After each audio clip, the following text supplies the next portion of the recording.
Stephen R., Casey, and myself, Peyton, joined alongside with CJ coming soon. Stephen R. is already getting things started before anything even happened. So I guess on that note, Casey, Stephen R., Casey. Nice to meet you. Nice to meet you there, Mr. Casey, Mr. Casey, man. I apologize for the glasses that I'm wearing. I had ophthalmic eye surgery because I'm going to start wearing the contacts in my eyes from now on. I just had to take a little bit of a droppage on each pupils, and I'm going to take the shades off here just a little bit. But, the doctor told me that I have to, have a little bit of darkness right now. And speaking of some darkness, let's talk about some football. It's going to be a dark, dark day for one of these teams this Sunday in the Super Bowl. Yeah, and I mean, not even to jump too far ahead, Stephen R. Smith. Oh God, there's the sunglasses off. It makes sense now. Um, Yeah, but like I said, I've had ophthalmic surgery, and my doctor told me that I had to do this every once in a while. I've been getting the migraines from Max Kellerman. That man is so stressful to be around. I feel like I'm at the old studio that we used to do the show at. How it was kind of a stressful environment, and the left hand didn't know what the right hand was doing. The snapper did not know how to snap the ball on the laces to the quarterback. Jack. so I guess on that note, we'll start talking about the Pro Bowl. Guys, I guess on this note, watching the Pro Bowl, watching the likes of the NHL All Star Game, things like that. What are your guys' thoughts? Was the Pro Bowl? Did you guys even watch that? Casey, start us off, and then Stephen R. Go ahead. No, I did not watch it. I did watch the highlights of what was it? The Gauntlet Challenge where Miles Garrett got hurt. I saw the That wasn't even dodgeball. during a game. Huh? That wasn't even during the game that he got hurt. It was No, I'm during pretty the. positive it was during the skills thing where he was doing the relay race. That's So that's it wasn't even the embarrassing. game. And then I watched the tic tac toe thing. That's all I've watched. I didn't watch any of the game. I just saw that what was it, Jalen Ramsey that decked Tyreek Hill. Yeah, yep, I saw that in the highlight film too, which was unbelievable. The fact that he ended up, it was supposed to be a safer environment, and next thing you know, he ended up getting almost destroyed. And I mean, you could argue that he was going for a flag, but to say the least, that made it way more dangerous than it should have been. It looked like when I used to knock you into the bushes in the front yard of my house. Oh yeah, that explains the flashback. So I couldn't sleep Sunday night. That's right, exactly, PTSD. Speaking of the, I guess multiple letters, Stephen R. What are your thoughts on that? I remember, speaking of being pushed into a bush, I remember watching some kids walk home from school, and this was circa 2001. And someone would say, "Hey, do you know the name of the president?" And they would say, and they would say, "George Bush." And you got pushed in the bush right on Wichita in Vandalia coming home from school. Well, Stephen R. was watching the youth do this. So we're going to talk about the Pro Bowl, correct? Yeah, Correct. that's what we were starting to talk about until you started talking Okay, well, about this is my George feelings on the Bush. Pro Bowl. I was watching one part of the Pro Bowl with my neighbor, okay? And we was watching the one guy, it was like a snap placer, and they were doing tic-tac-toes where you had to snap the ball back as fast and hard as you can, and it hit the wall, and if it hit your logo, it was like tic-tac-toe. AFC won that. I seen that. I like what the NFL and Roger Goodell spell is doing because it's showing you that you can have fun in such a hard physical sport as professional football. It's kind of like NBA All-Star Week when you see the skills challenges. You see who's this young man? CJ. You got the you got the skills challenges. You got the 3-point shootout. You got the rookie drills. You got the international drills. I think it's great for the sport of the NFL. Those ticket prices was a little bit too high for your boy Stephen R to be there. And speaking of high, Snoop Doggy Dogg made an appearance. Snoop Dogg, you did your thing, man. DJ, as you ended up jumping in and Stephen R. so kindly introduced you. What is he doing? We were talking about the Pro Bowl though, and if we ended up watching it because as time has gone on, it's been very difficult to watch so far. Oh, I love the Pro Bowl. I always watch it. I need my football fix. I'm It's sorry. I different. thought It's different, you know. I think, what they're going for, whatever. It looks better than them in pads, like playing half speed and shit. I thought Eli and Peyton were a good little touch to it because Peyton was losing his mind over everything. Eli, so I dug it a little bit. I like football. Stephen R. This is Justin. Hello, Justin. Stephen R. Stephen R. Baby. How you doing, Justin Ross? At first, I thought this was Mr. David Ross of the 2016 Chicago Bears MLB baseball teams. And it's a pleasure to meet you, CJ. You look like you're wearing pajamas, my man. Yeah, just a little long sleeve. The Bears, the Chicago Bears baseball. Yeah, the Chicago Bears, they broke a 108-year curse in Cleveland. The Chicago Bears, they beat the Cleveland and Guardians in 2016. Aren't you from Cleveland, Peyton? Don't you? You should know this. I didn't ask the question. But Justin, as you ended up jumping on in, we're talking about the Pro Bowl, and we were nobody ended up mentioning the NHL All-Star game. There's just a couple of difficult All-Star, I guess, games that you ended up watching all around, though, on Sunday and into Saturday. Did you end up watching any of that? Did you end up watching the Pro Bowl, like a couple of us here? I did not watch any of the Pro Bowl, and I watched the first, game of the NHL All-Star game. It was the Atlantic versus the Metro. But then I had to jump on a party bus and go downtown for Ashley's birthday. But I did play. Happy belated birthday, Ashley. Yep. And I did place a bet on the Metro. They were plus 500, so I put $20, and of course they lose the first period. That's why they're plus 500. Right, exactly. So with the NHL, is there All-Star game per division then? So it's Atlantic, Metropolitan, Pacific. Yeah, so they break it down to where the first period of the game, they split it into two halves. So it's 10-minute halves of the first period. The Metro played the Atlantic and the Central played the Pacific. Whoever won those periods played each other in the third period for the winner, the championship. So it was two semifinal games and then a championship for the third. If your boy Stephen R. can elaborate a little bit on the National Hockey League, can I, boys? Yeah, absolutely. I need Stephen R. to elaborate for me. The last time your man Stephen R. watched professional hockey, it was in 1970s, and it was the Broadway Bulls of the Philadelphia Eagles.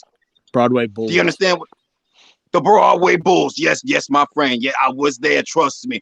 Seeing a bunch of people with no teeth remind me of a family reunion that I was once held at. Do you understand what I'm saying? I believe hockey is a fantastic sport. I think Coach Bombay and those Ducks are just gonna quack all over the Pacific and the Metropolitan and the Neapolitan divisions. Stephen, you cut out from my end. Dude, Gordon Bombay's gone.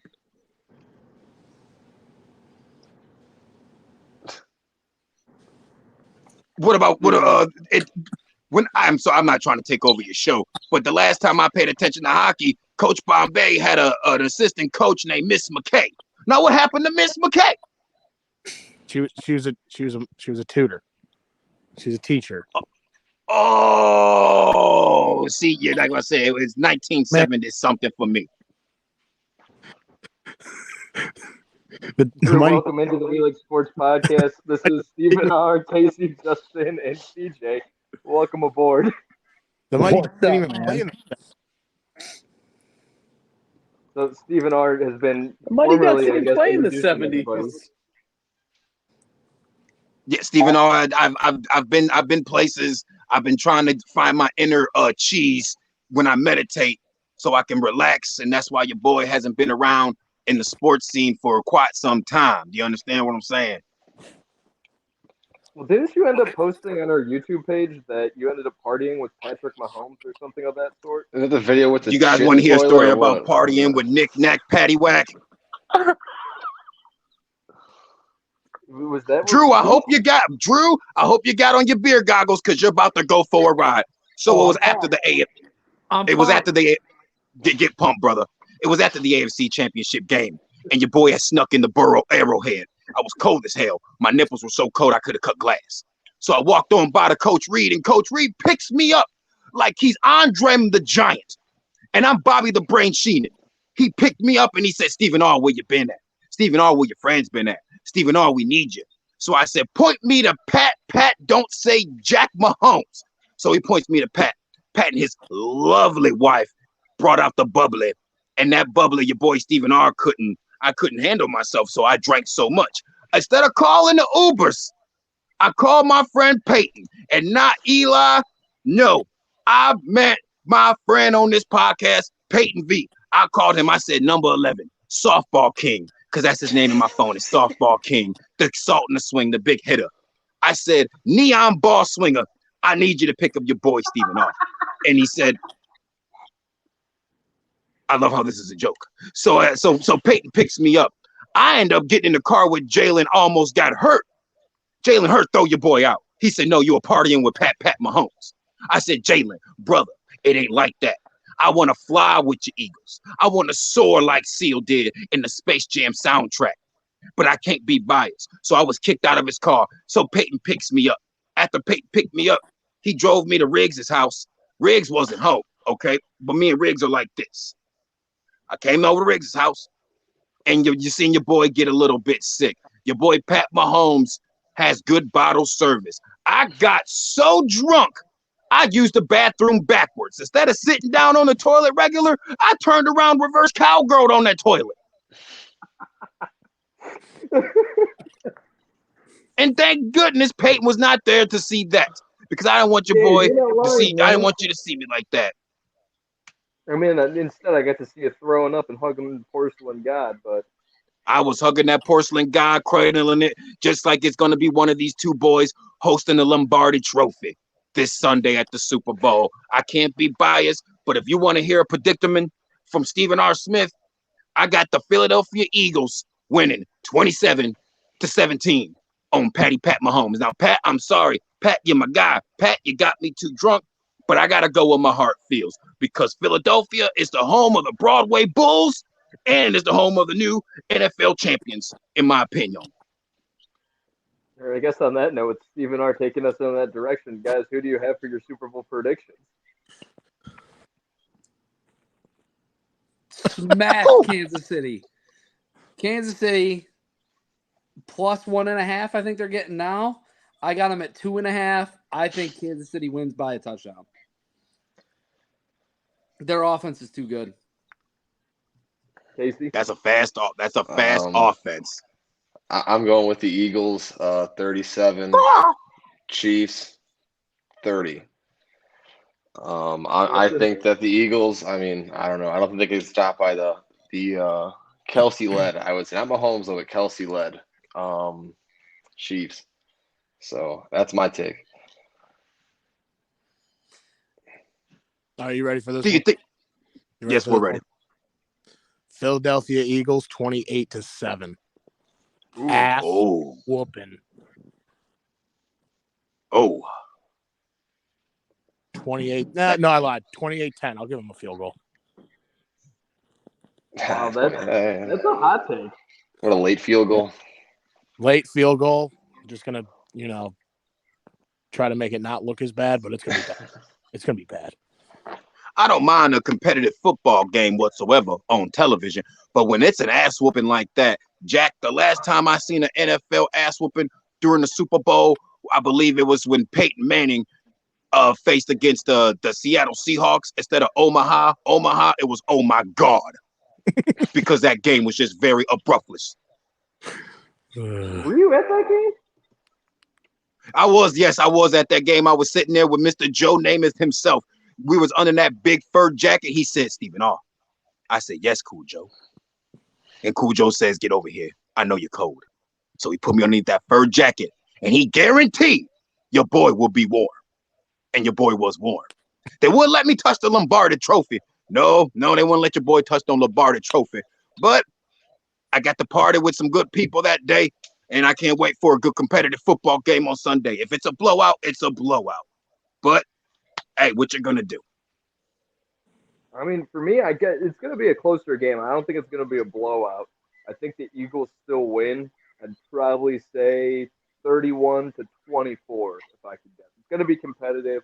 It makes me wonder how good Patrick Mahomes' ankle is actually going to be, because, I mean, he got by in the AFC Championship game, but in reality, did the time off and adrenaline wear off by now? That's the question you have to ask yourself next.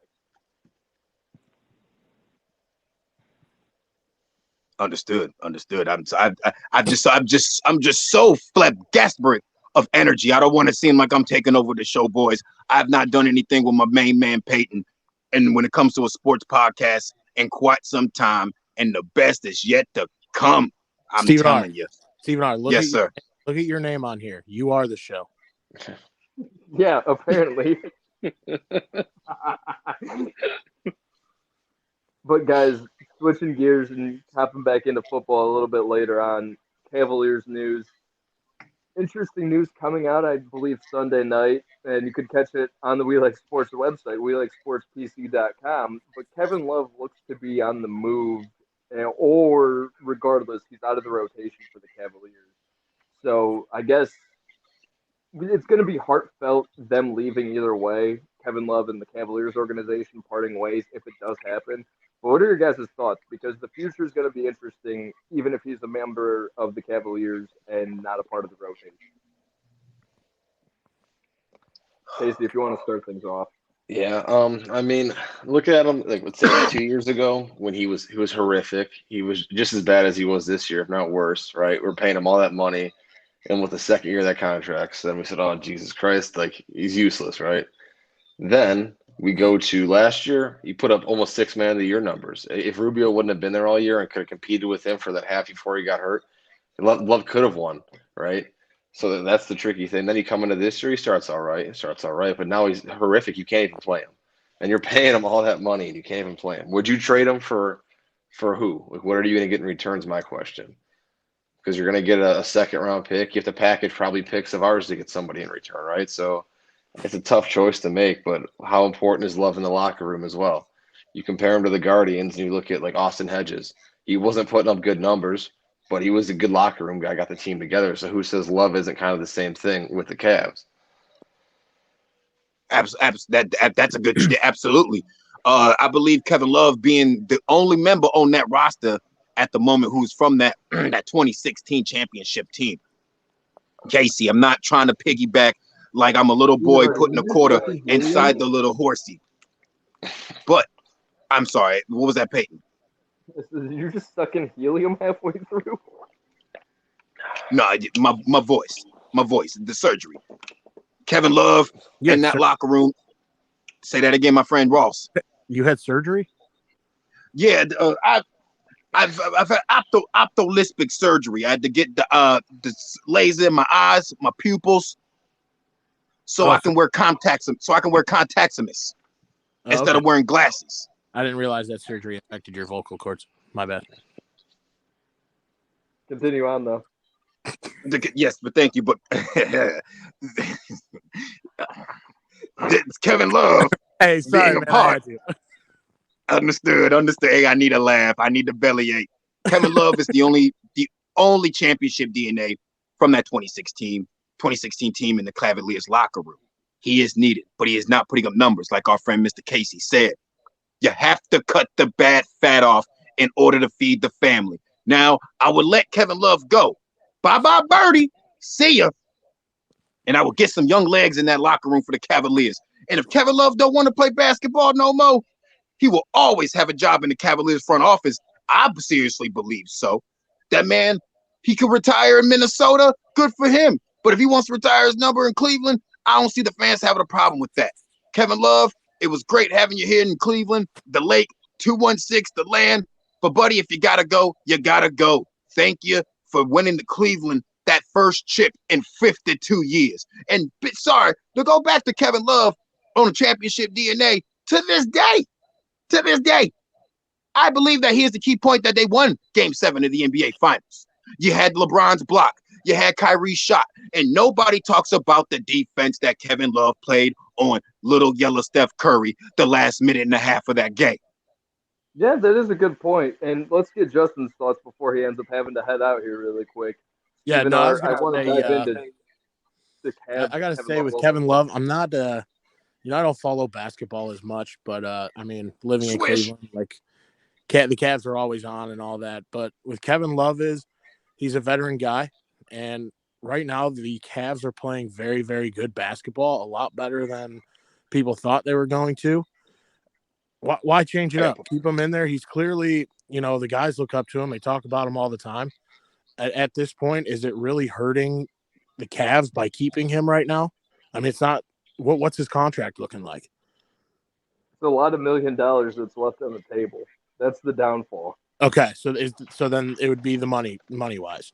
Well, but it's the end of his contract, so it's not like you're eating a ton because he played all throughout the half of this season, right? So you're only eating it for the rest of this year and it's done. So it's not like you're eating 2 years in advance. Or in the future too. So.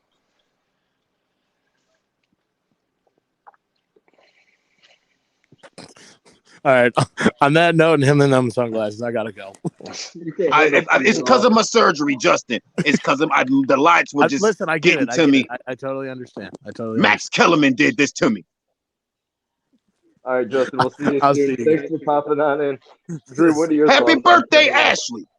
She said thank you. You're welcome. So, with Kevin Love, it's one of those things. I think it's going to be bittersweet for Cavs fans, no matter which way this goes. Like Casey said, I think you keep him around as the only real long-term veteran. I mean, they're playing great basketball without him on the floor.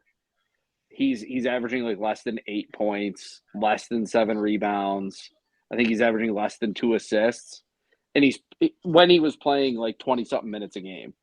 You can't have a guy like that on the court. He's just not contributing anything that way. I don't think you put him back on the active roster now, unless somebody else falls off the table. You can get, 7, 6, and 1 from just about anybody else on the bench.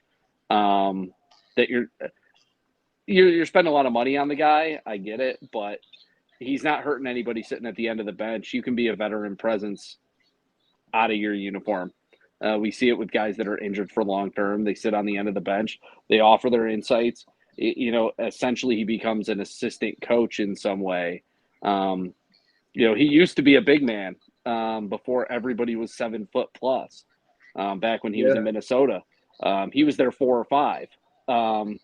Now he's got Jared Allen and Evan Mobley. I'm sure he's got some insight for them on being a big man and how to be successful with very skilled, at least a 1 and a 2. I don't think the Cavs have a good enough 3 to talk about. No, not I want at to all. show you Honestly, guys. that's the problem with the Cavaliers right now is that their small forward position is lacking. Yep. You guys make a very good point. I want to show you guys something on this video chat. This is a picture of Game 7 at Roaracle Arena. The Cleveland Cavaliers broke a 52-year curse.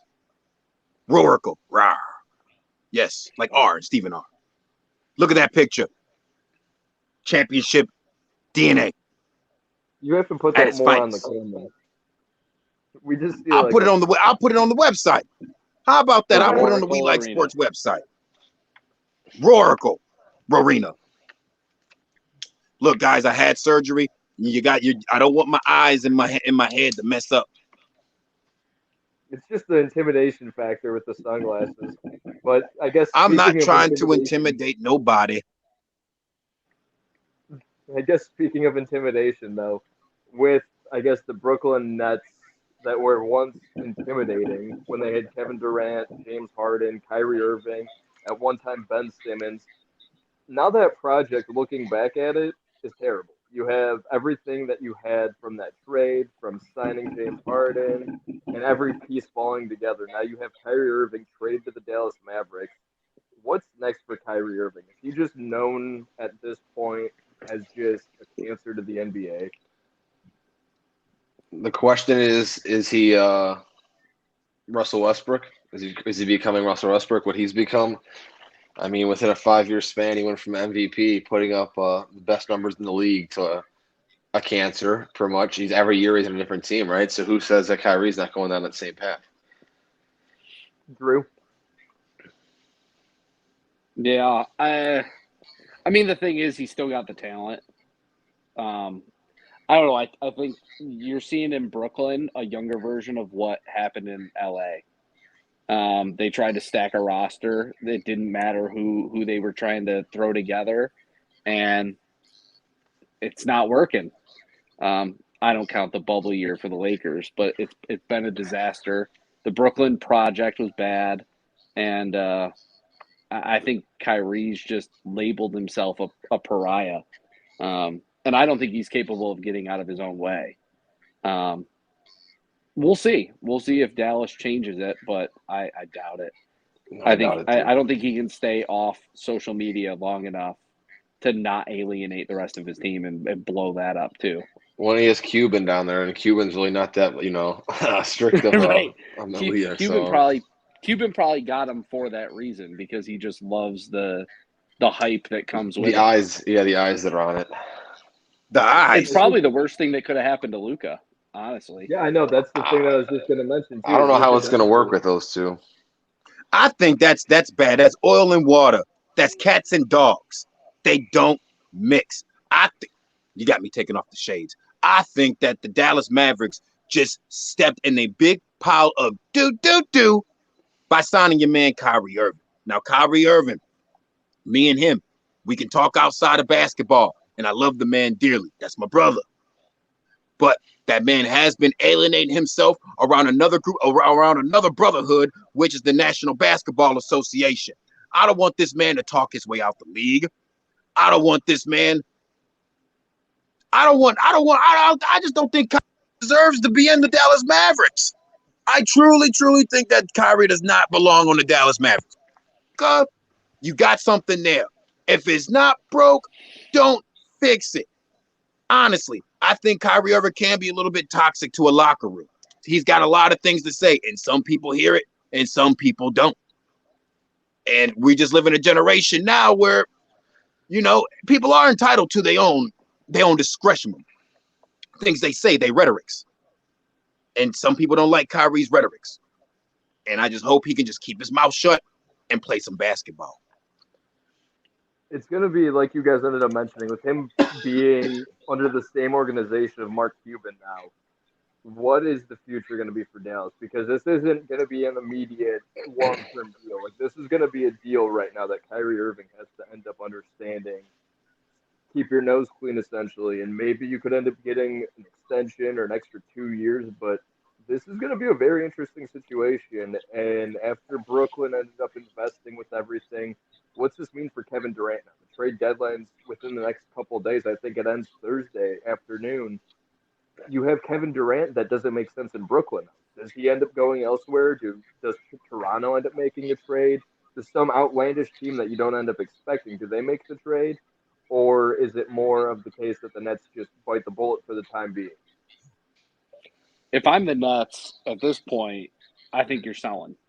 I don't know why you would get rid of Kyrie with the intention of keeping Durant.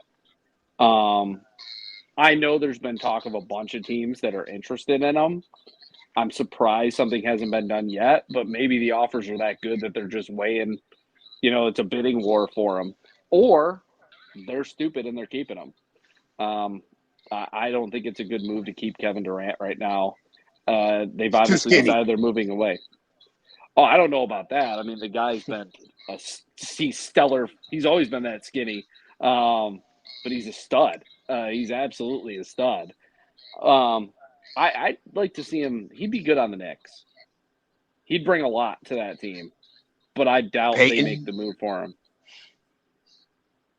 Peyton knows how I feel about my New York Knickerbockers, don't you, Peyton?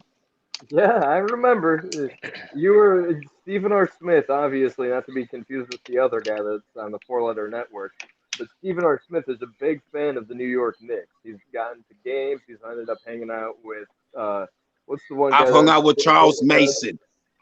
I've hung out with John Starks. I hung out with Derek Cheetah Jeter. I love the Big Apple. Mike Lee, Alex Rodriguez, they end up going to this game too, don't they usually? Yep, yes they do. In Rodrigo, Texas, he played for the New York Yankees. Rodrigo Texiero, Texas. Okay, but before You he mean ends up Mark going on Teixeira? another rant, That's exactly what I said. Thank you, Drew. Peyton, you got earwax in your ears, brother. listen, I'm happy I have other people to help me deal with Stephen R. Smith because there's sometimes I try to understand you, man, but other times I just draw a blank because you're talking. But how was I supposed to get Mark Teixeira there? That was my guess too, but that Texas. wasn't close. I mean, I was thinking Alex Rodriguez in Texas. Mark and Rodrigo are pretty far apart. The Rodrigo thing threw me off. Yeah. I mean, I just remember people calling Mark Teixeira Tex back when I lived in New York. So That's what I said. Mark, Texas. yeah. Rodrigo Mark, Texas. That's his Senior. government name. The third, I thought. Yo, yeah, 3. Yes, 3 strikes. Yes, sir.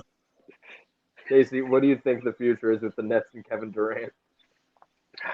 I mean, are the Nets ever going to be good? I mean, they get out, they They've get done to this the brink. twice now. Yeah, every year you think they're going to be tough. They're going to win the championship, and then what happens? They don't get there.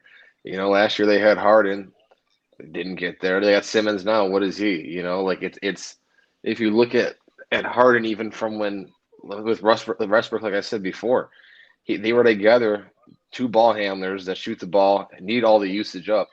How can that work out? It doesn't work. And like we were talking with Kyrie and Luca, they both have to have the ball in their hands. I feel like it's tricky for them not to. So who says the same stuff doesn't happen with them? And then the Nets now, if you do trade Kevin Durant, right? What are you getting in return? And if you trade away the best player in the trade, you usually lose the trade, right? Because whoever gets the best guy in the trade wins it, right? So you're definitely not getting a better player than Kevin Durant in this trade. So how far is it going to put them back now? Because what else do they have on that team, right? You get rid of Durant, what do you have now? It's going back to before they had Joe Harris, Dinwiddie, etc. Back in the day, D'Angelo Russell, they sucked, right? So I don't know. It's a tough move for the Nets either way. Stephen R., what are your thoughts on Kevin Durant and the Nets? I know it's not your New York team and they're from Brooklyn, but we still need your insight. Unbiased, hopefully.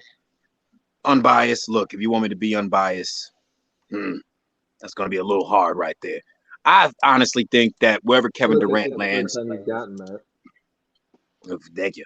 I think wherever Kevin Durant lands, he's a fantastic fit for. I believe anybody will make room for Mr. Kevin Durant. The man is a stud. Yes. Very, very skinny, of course, but the man is a stud.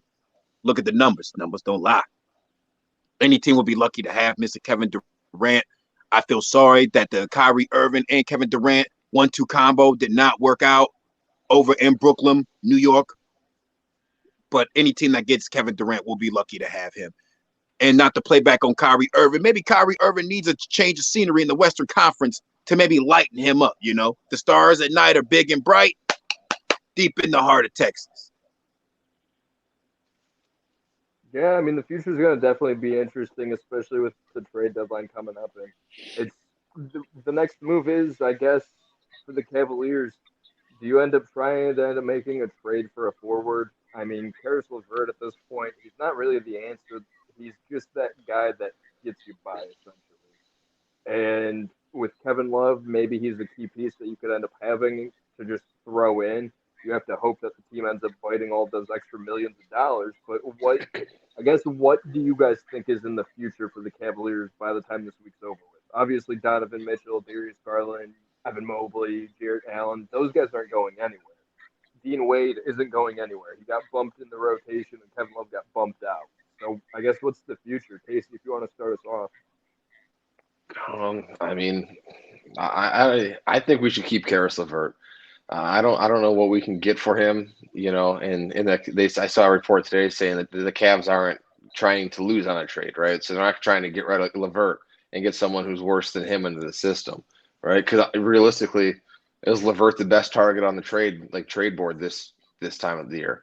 Because I don't know who else. Josh Hart, they were talking about getting for him, and I mean Josh Hart's not bad, but who do you prefer, Hart or LeVert, and who really is it an upgrade or not? So Right. I think we should kind of just hang where we're at and work with the chemistry we have. Because the issues back when we had LeBron, we'd have a team for the first half. You trade about 7 of the players away. then you get 7 new guys, and you have half the season to work and get the chemistry back into it almost every year, right? So I think we should just stick with what we have and then see what happens. Yeah, LeBron's the worst GM in the history of player GMs. But I'm with you. I don't know what they can get for LeVert. And honestly, the market for, a 3-man isn't great. There's not that many out there that seem worth spending the capital. I mean, the Cavs are fortunate they have a lot of draft picks. They've done a good job building up capital to make a big move, but there's no one to move for. There's just no 3-man that's worth what the Cavs would have to give up to get a good rental. I mean, no one's giving up a young 3-man right now. There's no one early on or on a rookie contract worth talking about. So I don't see the issue with having LeVert come off the bench. He was good when Mitchell was hurt. He stepped up a couple games. I mean, he has the ability to score. He's not quite the shooter that today's NBA needs. He's kind of a dribble facilitate kind of guy. We'll see. I think the Cavs, it's hard to go 3 small, undersized guys and then have 2 7-footers underneath. It's just a tough way to play. But it sounds like that's kind of what they're going to have to do, and they're going to have to keep doing it like they have been this season. They've been good. I mean, it's Wade. You have Wade at the 3. I mean, depending if he could play the 3 and he could hit that the 3-pointer and stretch the floor there, it's possible not to have such a small 1, 2, 3 there. But it's tricky because other than that, who else are you going to put, like you said, at the 3 that has height? Yeah, when he's on the bench, they don't have anybody that can come in with his size. And in addition with that too, with Dean Wade, he hasn't really even played enough this year to end up giving you an idea of if he could play the 3. He was hurt with, what was it, a shoulder injury for 2 months, 2.5 months. And it's like what I said, I think, was it last week? I said about it's getting Rubio back and getting Wade back is kind of like a mid-season acquisition because we didn't have him really throughout the year. So getting Rubio and him back isn't a trade per se, but it's getting, someone new in the lineup and see how that does. And they don't have to give up anything to get him on the court. Exactly. Because I like their depth, realistically. Like, I don't think that you go pretty deep. Like, I'm a big Lamar Stevens fan. So if he's our 10th guy or 9th guy, I mean, I would say we're pretty good going into the bench as long as the starters stay healthy. We lose one of those core players, we don't step up in that spot. But the depth for off the bench, I think we have. But Jetty as well. When he's good. Well, yeah, they're all hit or miss. They're none of them are consistent. But if you got half of them that are on and half are off, at least you got something that you could stick with. No, that sounds absolutely right. Yeah, the Cavaliers got youth for days. I believe the fountain of youth is at Rocket Mortgage Fieldhouse where the Cleveland Cavaliers play. Those young men, not all of them can step up the game, but I think the Cleveland Cavaliers, they found that fountain of youth. And when they know how to drink from that phallus, it's all over for the NBA. Where'd you go, Peyton? I had to see if I could disappear, so I ended up not seeing you in sight for about 10 seconds because, I mean, you're not wrong when the Cavs are youthful. They're very young, but the biggest thing is I guess I'm kind of interested in the fact with, what was the old guy from the Knicks that was the Duke forward, Cam Reddish, that everybody's talking about? I almost want to try that experiment to see who would be better between Karis LeVert and Cam Reddish, just because there's always this hype around him. And maybe I'm buying into the hype over the fact that he was a Duke guy and the main 3 out of that Duke team that year in 2020, 2019 or so. It makes more sense, and it's going to be interesting to see for the future. But unfortunately, I think the smarter idea is to keep Karis LeVert just because you already know what he's bringing to the table. You don't have to end up figuring out how the team chemistry is going to be. You don't have to figure out anything else in addition to the fact that he's already been around, and at this point, that's kind of what you have to end up dealing with. but also throughout the week too, there's been conflicting reports that they are interested in trading Karis LeVert, and then midway through they're not, and now it's back to it again, and now you had Kevin Love's name to the table. It's like there's a move that's bound to happen soon, but nobody's going to see it happen, similar to the Donovan Mitchell trade. And it's like with Jetty. Every year, every trade deadline, Jetty before this was in trade rumors, right? And he's still here. So I don't think they want to make a dumb trade to get rid of somebody and get someone that's not even like up to them, right? Because they haven't really made too many bad trades in the recent memory. So I think that they were there, just like I said, it's put it out there. If they get a deal that they like or a player they like, they'll take it. But I don't think they're gonna make a trade just to make a trade, you know? And I think they've said that. I think the front office has been pretty clear that, nothing's off the table, but they're not going to make a deal just because the trade deadline's coming up. I believe them. Some teams panic and they just feel like they have to do something. And there's something to be said about trying to improve your roster if you're in that upper echelon of we're probably going to be in the playoffs and how do we make that deep run. But at the same time, do you make a bad deal for a rental or pick up an expensive contract just to see what'll happen? I don't think the Cavs organization is like that right now. I mean, the Donovan Mitchell trade was 18 months in the making. That wasn't something that they did overnight because he suddenly became available. I mean, they played it and they built up draft capital and they said, what are we willing to give? And yet they still kept a ton of assets. And frankly, I think they got the best player. And no one they gave away was really – I don't think we're missing anybody right now from the Donovan Mitchell trade. The only one that could be arguable is Lauri Markkanen. And you've seen the rise of him last year into this year. That's the only thing you're regretting. And right now when you don't have a big forward on the team, that's the only reason why you're regretting that trade. But you're not really regretting it because you have Donovan Mitchell that he broke a Cavs record. That's a good enough argument for me. If you drop 71 points in a game, the trade was the right move, without a doubt. Well, he's averaging, 35? Yeah, 30 to 35 points a night. And some nights he's not going to be on all the time. But you could tell all the time when he's heating up, he's making everything. If he's warming up from three, he's going to end up making at least 4 to 5 3-pointers. I will just say this. Big respects to J.J. Bickerstaff, the coach of the Cleveland Cavaliers. That man is doing a JB. What? It's JB. Yeah, that's what I said. I said J.J. Bickerstaff. I want to give him a big shout out. I think he's doing a fantastic job in Cleveland. I don't know how someone can coach there. It's too damn cold. But going back with my friend Drew was saying, I've been in war rooms when teams wanted to draft a player. They wanted to trade for somebody. And the worst thing you can do is panic under pressure. You study long, you study wrong. You end up picking up bad contracts. You end up getting a player who's a bust and a rental that you should have never picked up in the first place.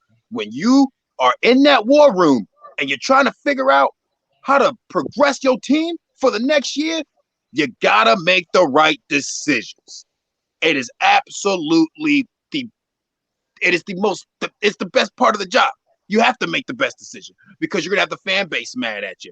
And the fan base is mad at you, then your boss is mad at you. And we all know what happens when your boss is mad at you. You lose your job. When you're in that war room, all the GMs and anyone that's listening to this show, you gotta pick right. You study long, you study wrong, and stop being so damn cheap. Spend the money, man. I guess as you end up bringing up, you got people filling out 20,000 seat arenas, and you can't sign one player because he wants $70 million, and you only want to give him not even half of that. You're shooting yourself in the foot. You're stepping on your own Johnson. Stephen, are you talking about a 1-year contract though for $70 million? Because I'm not paying that if I'm a GM. I'm just saying in General Mills. You see what I'm saying? Regardless of the situation. Regardless. Yes, regardless of the situation. Well, you bring up the NBA draft, and this has been a question I've been wanting. You can't even see that I'm pointing, but I'm pointing. You're pointing to the WrestleMania sign.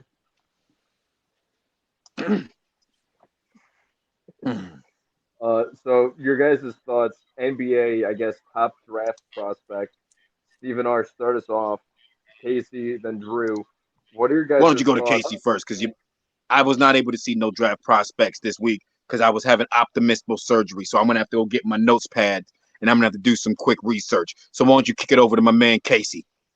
Well, the guy's name is Victor Wembanyama that we're looking for, and that's the opinions that I want from Casey, Drew, and then Stephen R. The name again is Victor Wembanyama. If you could spell that, that's Victor Wembanyama. exactly. Well, what are your guys' thoughts, Casey? Go ahead. I mean, what do you think? I mean, it's it's hard to tell, right? Like, how can you tell how good someone is until they make the NBA? You have those prospects, and if you look at the NBA draft almost every year, how many guys in the top, let's say 5, right? Top 5 picks actually become what they are supposed to become, or like what you would think in a top 5 pick. And even like I said, like you got Chet Holmgren, right? He was a big name going into this year. He got hurt going into the season just before it even started, so you don't know what he's going to do, right? But these guys that have the hype, because he had the hype, not as much I think as this dude does, but he had close to it. I feel like. And then the more they play, the more they get seen, the more it's the flaws come out.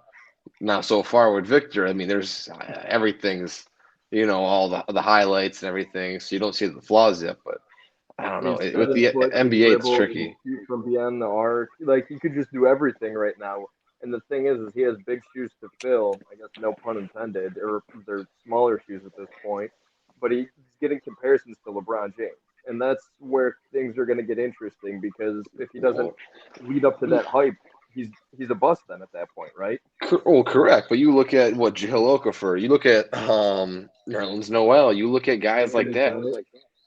Anthony Bennett didn't have that much hype as the other ones did, right? Like they're like Markelle Fultz, right? Like you look at guys that were taken that early, and you look at wow, they're going to be great. Like they have so much potential.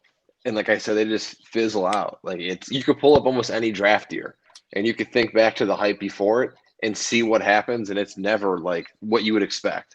Like look at Michael Carter Williams. He won the Rookie of the Year, and he's out of the league. How many years after that? He did nothing after that rookie year. It's a crazy thing with how the NBA works. It's the opportunity. You're on a bad team, no one can score. Hell, they'll put up 20 points. Jordan McRae with the Cavs a few years ago. Right towards the end of the year, he's putting up 20 points a game. He didn't do anything after that, but like it's just the way that works. Jeremy Lin, there's a lot of examples every year. That guy that was 31 years old from the G League, like where you know what I'm talking about, like the guy with the headband. I know exactly who you're talking about. I remember his face, but I don't remember the dude's name. That's what I mean. So it's just about opportunity, really. You know what I mean? Yeah. When I hear of a draft bust, the first person that comes to mind to me is Greg Oden. That man was the biggest bust, I believe, in possibly NBA history. The man could keep his Russell of the NBA. Yeah. Oh, him too. Yes, him too. Yes. But we're gonna go back to Mr. Victor. Whose turn is it to talk about Mr. Victor? Drew, because you chickened out. So yeah, I mean, Casey's spot on, but the thing is, the years that there's some guys just aren't going to be busts, right? I mean, there's the occasional time you had the Carmelo, LeBron, Zion. There's certain guys that when they come into the league, they're going to jump in. They're an instant starter. Victor's on that cusp of he probably is going to be an instant starter on a bad team.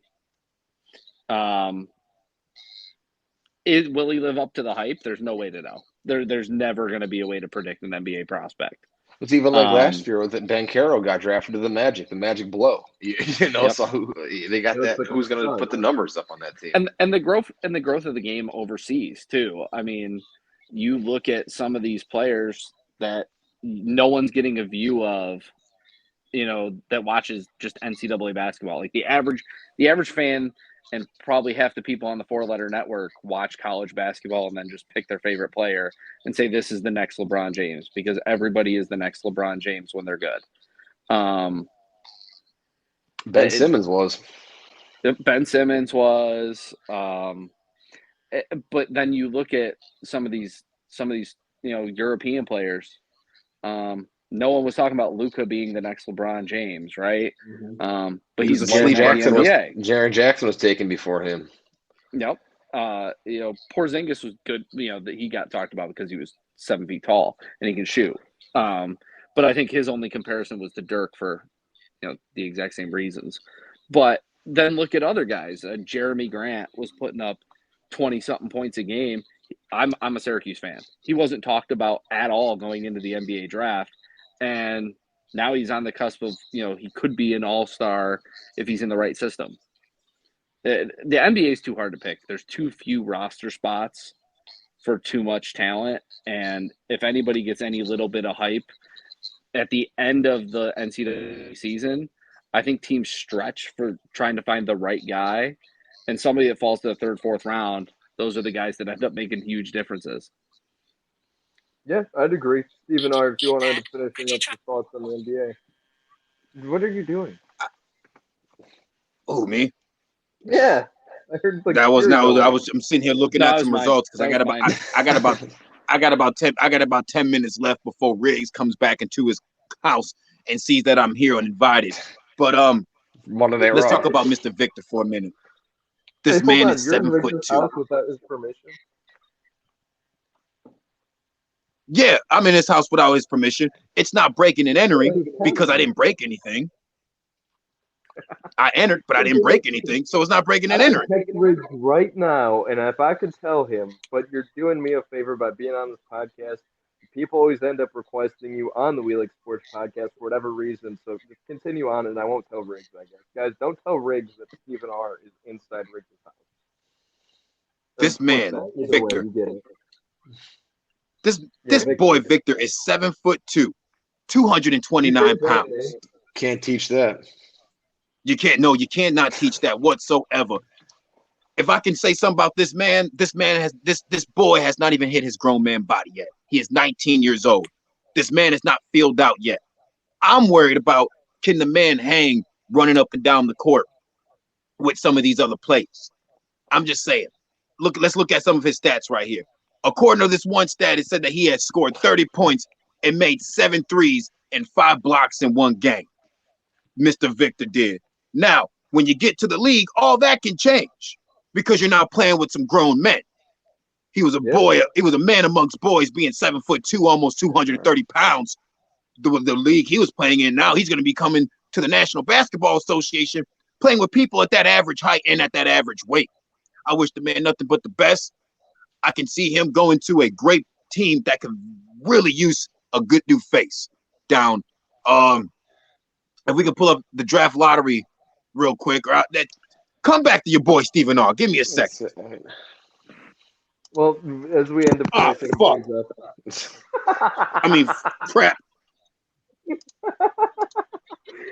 I dropped my phone. I apologize for the language. Like, man, I'm doing some homework. Yeah, you dropped your phone.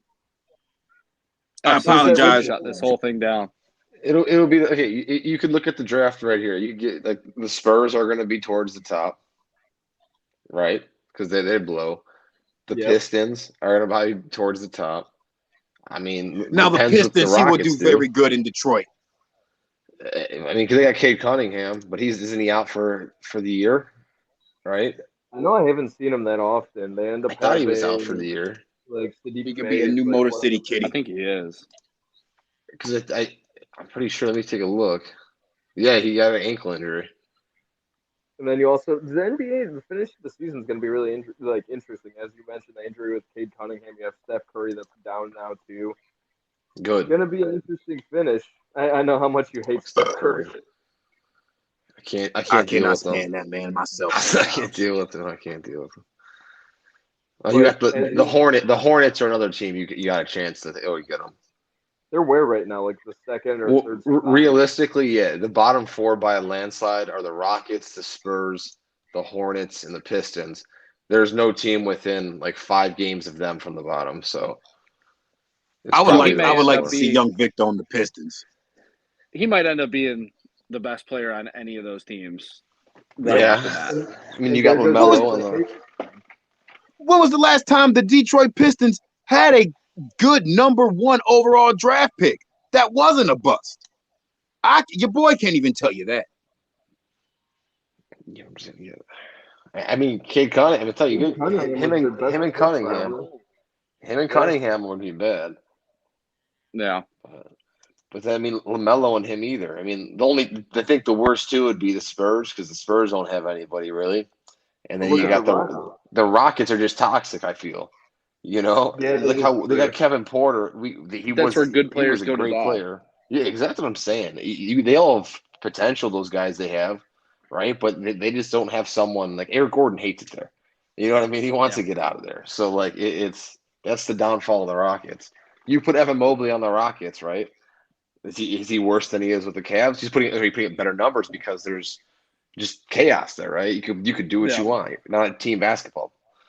But out of Eric Gordon, though, too, if you have a veteran on your team and he's showing that he doesn't want to be there, that's an issue with there's not a true veteran on the team that you actually could have lead the team. And that's No, because they don't listen. They think because they're all better than him. They think that who the hell is he? You know what I mean? Exactly.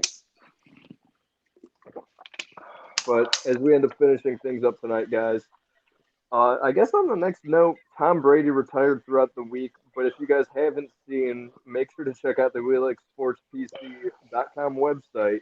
You can see an article that ends up having Tom Brady and his sand from the beach he retired at for sale for I don't even know how many millions of dollars. But is that the oddest piece of sports memorabilia you've heard of?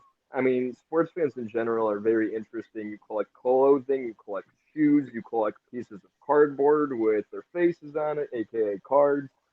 It's really interesting to see that, and the fact that Sam's on the list now too. It's definitely intriguing to see what's the next thing. I guess. I got two things about random sports memorabilia picked up by fans.